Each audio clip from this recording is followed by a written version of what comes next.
So let's take a look inside of a leaf to really understand photosynthesis, and let's just shoot right in there and let's get down to the microscopic level, because we know the structure at the microscopic level is going to go along with function at the biochemical level. How cool. Let's just keep going here. So what happens when we get under an electron microscope and magnify tens of thousands of times one of these little green spots that we find in the mesophyll? Well, kind of an interesting thing shows up. It ends up looking kind of sort of something like this. Now, one of the cool things we can do when we interpret an electron micrograph is we can kind of convey it into drawing and then into artist rendition. And the very first people to look at these things under the electron microscope really thought about, wow, there has to be some kind of structural functional relationship here. Now, if you have ever, think back to your probably 9th grade biology, first time you ever looked through a microscope, one of the first things you looked at was a plant. And one of the most surprising things that I remember, all the 3 things I remember from high school biology, one of the things I remember was being so surprised that when I looked at a green plant leaf, and I looked at one of its cells, that the cell wasn't green at all. That in essence the cell, and it was a resolution question, in essence the cell, I was not seeing the individual structures of that cell. But when I went to the microscope and magnified it, I saw a lot of green spots. And it was those green spots that made it green. And so the big picture was green, but the microscopic picture was clear with green spots. Well, this is what a chloroplast would look like if it were completely green. But what we find out, and to be quite honest with you, electron micrographs come out black and white. We don't have color electron micrographs, but we've colored this green just to kind of remind you that this is what we're looking at. Because at first glance, this could be just some kid's moldy football laying in the yard half deflated. But there's more to it than that. Okay. What's all these little black things? Well, if you had an electron microscope and you could zoom in, you would find out that indeed those are stacks. Now, once again, I want to remind you, not all photosynthetic organisms have these stacks, but this one does. So that's the one we're going to talk about. And if you look at these, they seem to be stacks of tissue, and they lay one on top of the other. And then there seem to be connections between these stacks. So if you stack them up like so, there seems to be connections in between the stacks. And so we have all of these different stacks that seem to be somehow interconnected. And remember, structure follows function. So maybe there's some kind of structural thing going on here that's going to determine a function. Look at that. It's exactly the same as that. All right, now, let's zoom in closer still.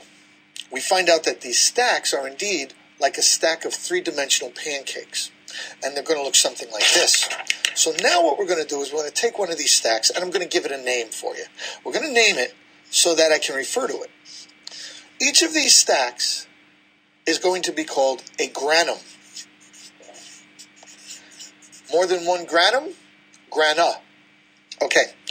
What we find out is that each granum is a hollowed out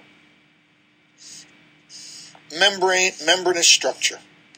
And each of these pancake-like things in the stack is going to be called a thylakoid. I like that word, thylakoid. All right, so each of these is a thylakoid. Let's take a look. More on the thylakoid in a second. I got great news for you guys. We even know more than this. But let me take a look at what this might look like from an artist's perspective.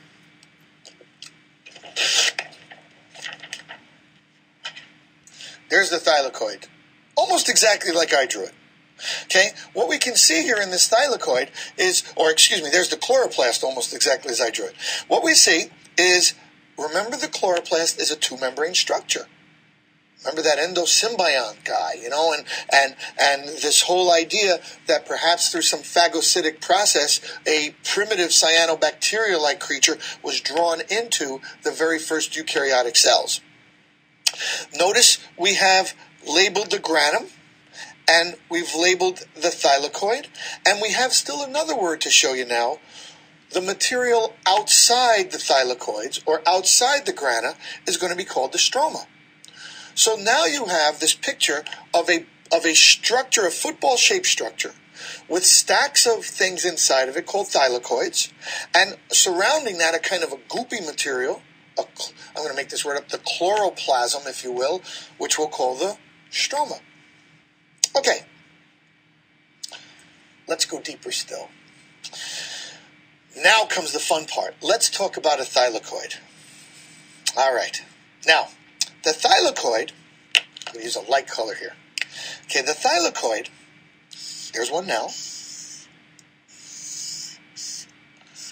is made out of a bilipid membrane. You ever heard of bilipid membranes before? Don't you dare say no. Okay, bilipid membranes are what hold all cell parts. Well, guess what? If it's a bilipid membrane, there must be proteins floating in it. Yes, there are proteins floating in it. There are proteins floating in it, and many of them are transmembranal proteins, and some of them are not. And we find that these things are kind of accumulated in one area. And then another accumulation of them, and other accumulations of them. And, oh my gosh, this is starting to look like some kind of protein system for maybe moving electrons. Could we have stumbled upon the way plants convey light? I bet you we have. You know we have. And in fact, let's take a close-up look right here at this. Because now we find that indeed the thylakoid membrane with its bilipid membrane has proteins embedded in it, and one of those proteins, or one of those groups of proteins, is going to be called the light harvesting antenna. Whoa.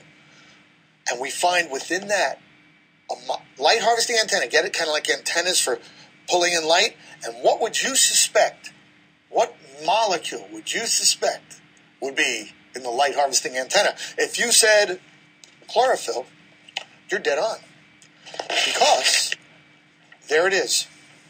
You see, chlorophyll is... All right, let me tell you a couple things. I'm going to slide. You see all this stuff coming down here? That's the anchor.